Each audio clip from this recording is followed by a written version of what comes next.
Adam Taxon, Midday Report here in Ormond Beach, Florida. Okay, if I say the name Bangladesh, what's the first thing that comes to mind? George Harrison. It's not really a country people give a lot of thought to. I did have a good friend in college who was from there. Good guy. Muslim, but not really too into it. Total mensch. Good guy. Sorry I lost touch with him. But, you know, I probably wouldn't be happy with a lot of the things I say, but so be it. Still, he's, well, whatever. Anyhow, Bangladesh, a story you're not going to hear about. If it were the other way around, you'd never stop hearing about it. Just one of many like that, but I'm going to try to do my part to bring it to your attention. This is the story: Bangladesh Prime Minister Hillary Clinton personally pressured me to help out a Clinton Foundation donor. Those are pretty serious charges, and there is evidence for this, as opposed to Russia. Now, Sarah Carter did the report for Circa. I'm not familiar with Circa, but that's the primary source here. I want to give them credit, even though I found out about it from Ace of Spades, and I'm, as is often the case, pretty much just reading it to you, and then giving you comments, which I filter through and giving you the best ones. No, yeah, I'd love to have an original story with you every time I come to you with one of these reports, but we have limitations, and hopefully I'm doing a good thing, not presenting it as my own original reporting or anything, by at least getting the information to you. Okay, I'm trying. And the report at Circa is called Bangladesh Prime Minister Says Clinton Personally Pressured Her to Help Foundation Donor. I think I left the links up there, so if you want to go to the originals, not listen to me, that's fine too. Here is what the story was. Here's how the story goes. I think this is the text of Circa, which was directly quoted by Ace of Spades. While Secretary of State, Hillary Clinton made a personal call to pressure Bangladesh's Prime Minister to aid a donor to her husband's charitable foundation, despite federal ethics laws that require government officials to recuse themselves for matters that could impact their spouse's business. The Office of Bangladesh Prime Minister Sheikh Hasina confirmed to Circa that Mrs. Clinton called her office in March 2011 to demand that Dr. Muhammad Yunus, a 2006 Nobel Peace Prize winner, be restored to his role as chairman of the country, as the chairman of the country's most famous microcredit bank, Grameen Bank. The bank's non-profit Grameen America, which Yunus chairs, has given between $100,000 and $250,000 to the Clinton Global Initiative. Keep in mind how poor Bangladesh is. There's a reason George Harrison did a concert for Bangladesh in the 70s. It's a little better off, you know, it's not in the immediate aftermath of a terrible civil war. Bangladesh used to be East Pakistan, despite being thousands of miles away from West Pakistan, which is now Pakistan.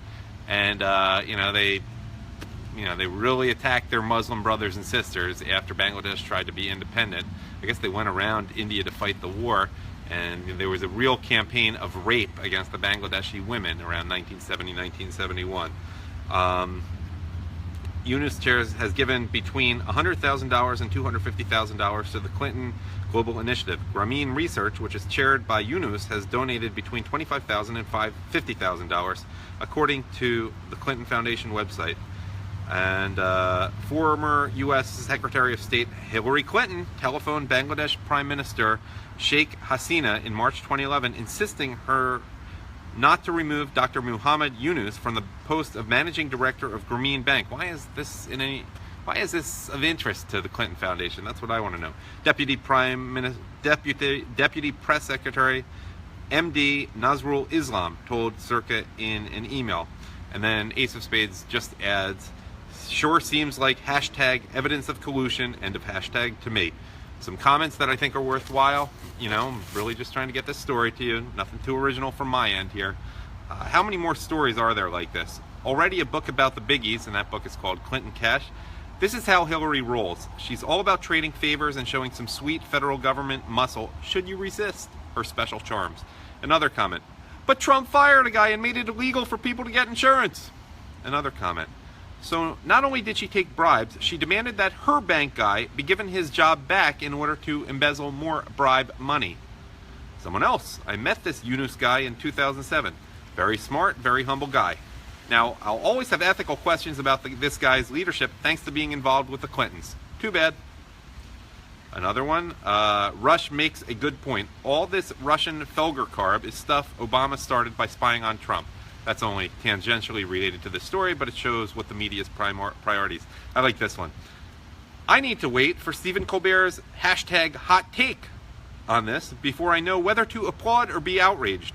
In response to that, I wonder if any of the clapping seals have the sense of self-worth too, now that they were sneeringly chastised by this unfunny, ignorant dicknose. Just tune him out. Tune him out. That's a reference to how, again, only tangentially related to this, how Stephen Colbert announced Comey was fired, and people started applauding, and then he had to remind them, no, you're not supposed to clap. You know, East Asia, Eurasia, who is the enemy, 1984, as Daniel Greenfield put it. People don't know who the enemy is. They have to be told what to do. Another comment. Yes, and I'm sure if you dig deeper, you will see a connection between Grameen Bank and the Clinton Foundation or the Clintons' personal finances. Likely the latter. But as we've seen, it makes no difference. She's untouchable. If you can skate on blatant violation of a federal law while the direction of the FBI lays out confirmation that the violation has occurred, then nothing can touch you. Nada. Another. Expect more revelations like this to come out. The mainstream media is ignoring it, but thanks for watching here, while screaming about the Russians is also a revelation. If it keeps happening and then reaches a crescendo with something really big about Hillary, mainstream media credibility will be torpedoed. Feels like someone has a plan. I sense it's the Dark Lord, Steve Bannon. Another. Why, it's almost as if Secretary Clinton used the State Department as the fundraising arm of her foundation. Yeah, imagine that. Speaking of evidence of collusion, we keep hearing Mrs. McCabe received $700,000 for her dog catcher's race. The Free Beacon reports that the actual sum between Governor McAuliffe, that's of Virginia, Terry McAuliffe, a longtime Clinton associate, his state party, and Hillary's bundlers, even those on Hillary's staff, was a staggering $1.6 million, while her husband, quote, investigated Hillary. What if Trump had given Mrs. Comey $1.6 million? I wonder if that would spark any curiosity by the professional liar media. Another. Bottom line, if the Democrats had taken their heads out of their asses and come down off of their high horses and did not nominate a totally corrupt, unlikable, lying bastard fat ass bitch, then maybe they would not have had to deal with a President Trump. The blame lies entirely with them. LMAO.